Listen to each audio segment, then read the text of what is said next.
Pharmaceutical والے doctors کو باہر لے کے جاتے ہیں, آپ کو پتا ہے, کوئی اور گروپ, وہ گروپ کے گروپ یہاں سے پاکستان سے جا رہے ہیں. یہ بھی آپ کو میں بڑی انٹرسٹنگ بات بتاؤں, اور وہ جو ٹکٹ ہے وہ لے رہے ہیں تھرو دبئی, اور یہاں سے پیسہ کیری کر کے $10,000 کی اجازت ہے نا, تو پتہ چلا 20-25 کا گروپ چلا گیا, لیکن انہوں نے ڈائریکٹ سعودی عرب کے بجائے انہوں نے دبئی میں ڈراپ کیے $60-70-80,000.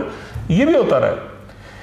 اور یہ اس میں تمام شخصیات, میں کہہ رہا ہوں نا کہ فارماسیوٹیکل کے لوگ, ڈاکٹرز, ان کے تھرو گروپ جا رہا ہے پورا. تو ایک ساتھ جو ہے وہ لاکھوں ڈالرز ملک سے باہر گئے ہیں, اور وہ ڈالر جو ہیں ان کو آج کی دنیا میں ٹریس کرنا تو کوئی مسئلہ ہے ہی نہیں. آپ کو پتہ ہونا چاہیے کہ کتنے لوگوں نے کتنے پھیرے لگائے ہیں, کتنے وہ باہر گئے ہیں, اور کتنے اتنے سالوں میں کتنا.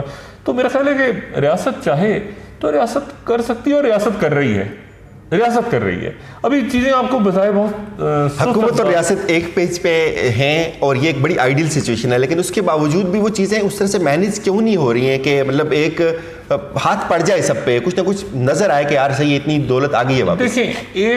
دیکھیں ریاست تو بالکل الگ چیز ہے نا. ریاست کو تو اپنی جگہ چلنا چاہیے, ریاست انٹیکٹ رہتی ہے. ہاں, حکومت کو ایک حد تک حکومت کا کنٹرول ہونا چاہیے ریاستی اداروں پہ, لیکن کچھ ریاستی اداروں کو انڈیپینڈنٹ کام کرنا چاہیے. جیسے آپ کہیں کہ ساری کی ساری پولیس جو ہے وہ کسی وزیر کے انڈر دے دی جائے اس ملک کی, یا سارے جو احتساب کے ادارے ہیں جیسے پہلے ہوتا چلا آ رہا ہے, ٹھیک ہے نا, یا نیب کا جو حال ہم نے پہلے دیکھا ہے یا جو اب بھی دیکھ رہے ہیں ماشاءاللہ کوئی بہت زیادہ زبردست نہیں ہے.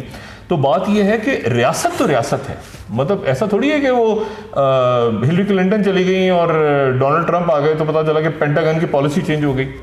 تو ریاستوں کی پالیسیاں تو لانگ ٹرم ہوتی ہیں, اور میرا خیال ہے کہ اب پاکستان میں چونکہ میں جو لفظ استعمال کرتا ہوں نا بدماشیاں, یہ بدماشیاں ہر شعبے سے دیکھیں آپ نظر آئے گی نکلتی ہوئی, ہر شعبے سے نکل رہی ہے. جہاں آپ اٹھا کے دیکھیں, یعنی پہلے ہوتا تھا کہ سیاسی شخصیات پکڑی گئی ہیں, غیر سیاسی شخصیات, بیوروکریٹس, اب پتہ چلا بینکوں کے لوگ, یعنی آپ تصور کریں FBR کے لوگ ملے ہوئے, جعلی اکاؤنٹ نہیں, جعلی اکاؤنٹ چھوڑ دیں آپ, پورا بینک کھا گئے.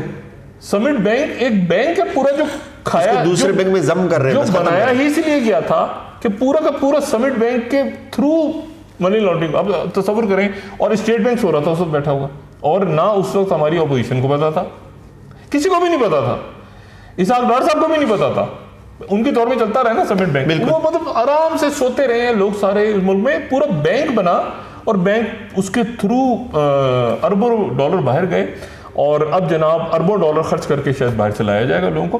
یہ ایسے ہوگا نہیں.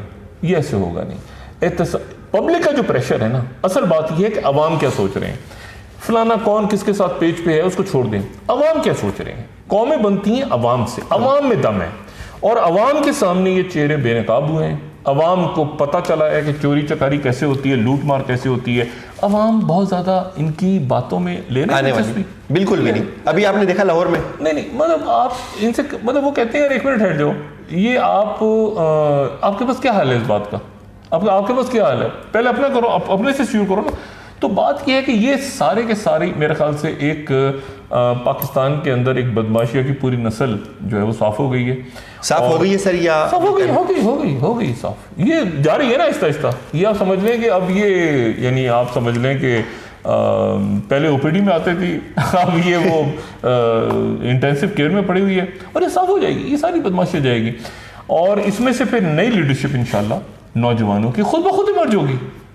دیکھیں نوجوان کتنا باشعور ہے, آپ دیکھیں عام نوجوانوں کو بھی چھوڑ دیں, عام لوگ کتنے باشعور ہیں. سبزی جو فروخت کر رہا ہے, جو اسکولوں میں ٹیچرز ہیں, جو آپ کے انجینئرز ہیں, جو ڈاکٹرز ہیں, جو ملک سے باہر لوگ ہیں, وہ آپ کے خیال سے اس گھونسلے میں آئیں گے ان کے کہ جی اس کی باری چلی گئی تو اس کی باری لے آؤ, تو اس کی باری چلی گئی تو اس کی باری لے آؤ. ایسا تو پاسبل ہی نہیں. یہ ابھی تو آپ نے دیکھا, پھر کہتے ہیں وہ کہتے ہیں نوجوان قیادت ہم نے دے دی, ایک طرف مریم کو بٹھا دیا, ایک طرف بلاول کو بٹھا دیا, افطاری بھی ہو گئی حکومت کو ایک طرف سے پریشر کرنے کے لیے. تو یہ ان سے پاکستان کی جان چھوٹے گی سر, یہ جو اس طرح کی خاندانی وراثت میں وراثت نوجوان قیادت بالکل ہے. پہلے تو یہ طے ہو کہ نوجوان کس عمر میں ہوتا ہے. ایک تو نوجوانی کی عمر طے کی جائے نا. اب مریم تو بہن ہے ہماری, میں کیا نہیں ہوں نوجوان. دیکھیں مجھے تو آپ کے علم نہیں ہے آپ کی کوالیفیکیشنز کا, لیکن میں نے تو 21 سال کی عمر میں نے MBBS کر لیا تھا. تو بات یہ ہے, اور ہاؤس جاب کر رہا تھا میں 22 اور 23 سال کی عمر میں. بات یہ ہے کہ ہم تو ان گھروں سے تعلق رکھتے ہیں جہاں پر محنت کی ہم نے, اور ہم نے سرکاری اسکولوں میں پڑھے اور ہم آگے نکلے زندگی میں. آپ بھی میرے خیال سے اسی کلاس سے تعلق رکھتے ہیں, ملک کی میجورٹی اسی کلاس سے تعلق رکھتی ہے. بات یہ ہے کہ جن کو زندگی میں مچھر نے نہیں کاٹا, اور جن کو پسینہ نہیں آیا, اور جنہوں نے ایسے ہاتھ سے پانی نہیں پیا, ان کو حق نہیں ہے, ان کو حق ہی نہیں ہے اس ملک کے لوگوں کی بات کرنے کا. جنہوں نے بسوں میں دھکے نہیں کھائے, جن کو پتہ ہی نہیں ہے کہ یہاں پر اصل مسئلے چارپائی کیا ہوتی ہے, جن کو پتہ ہی نہیں کہ جو ہے وہ کبھی گیزر بھی خراب ہو جاتا ہے, کبھی آپ کو ٹھنڈے پانی سے بھی سردیوں میں نہانا, ان کو پتہ کیا ہے. وہ کیا ان کے غلام ابن غلام ان کو بھی آگے نہیں پتا. وہ یہ عیاش ٹولہ ہے, ایک بدماشیہ. اور میں صرف سیاستدانوں کو نہیں کہہ رہا, میں پورا کا پورا ایک طبقہ ہر جگہ سے آپ کو نظر آ رہی ہے نکلتے ہوئے, فلانا بزنس مین فلانا. اب یہ نوجوان کی عادت ہے, اللہ معاف کرے, نوجوان کی عادت وہ ہے جو آپ کے لائنوں میں کھڑی ہوئی یونیورسٹیوں کے اندر جو ڈگریاں لے کے ڈھونڈے, وہ ماریں گے ان کو آگے جا کے. مجھے یہ ڈر ہے کہ وہ یہ ان کے ہتھے نہ لگ جائیں. بات یہ ہے کہ ان کی آنکھوں میں غصہ دیکھیں آپ ذرا. ایک جاب اناؤنس ہوتی ہے, آپ خود دیکھتے ہوں گے سارا دن, بالکل 50,000 لوگ بچے پہنچے ہوتے ہیں. بالکل سر. اور ایک اوپر سے نازل ہوتا ہے, اس کی کال آ گئی فلانے کی, وہ نازل ہوتا ہے, نیچے بچوں کو پتہ ہی نہیں ہوتا یہ کون ہے, وہ کہتے ہیں جی اس کی کال آ گئی آپ جائیے سارے. گولڈ میڈلسٹ سر ادھر ہی رہتا ہے, سی ایس ایس کا امتحان فلانا امتحان. تو یہ اس طرح چل نہیں سکتا. یہ دیکھیں نا, میں بس میری خواہش ہے کہ اس ملک میں جو بھی تبدیلی آئے وہ پرامن انداز میں آ جائے, ٹھیک ہے نا. ایسا نہ ہو کہ کسی دن جو ہے نا وہ پراپر کچھ لوگوں کی کٹ پڑے. یہ حالات سر جب ذرا صبر جب بڑھتا ہے تو پھر کتنا وہ مٹی جاتا ہے.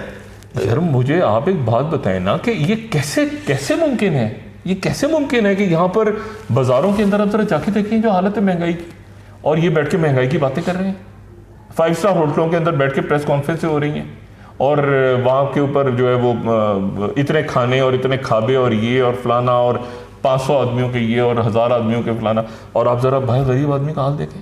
تو بات مجھے تو یہ اللہ کرے کہ پرامن تبدیلی آئے اس ملک میں, اور یہ ان کو سوچنا چاہیے, ہمارے سیاستدانوں کو بھی, ہمارے بیوروکریٹس کو بھی, پالیسی اداروں کو, کہ پرامن اس میں تبدیلی آئے اس ملک میں. ورنہ تو آپ دیکھ ہی رہے ہیں مشرق وسطیٰ کا حال, ادھر ادھر. وہاں بھی تونیزیا میں نوجوان نے آگ لگائی اپنے آپ کو نکل کے, وہ دن ہے آج کا دن ہے. تو ان کو سمجھنا چاہیے ہماری بدماشیہ کو کہ عوام کیا سوچ رہے ہیں.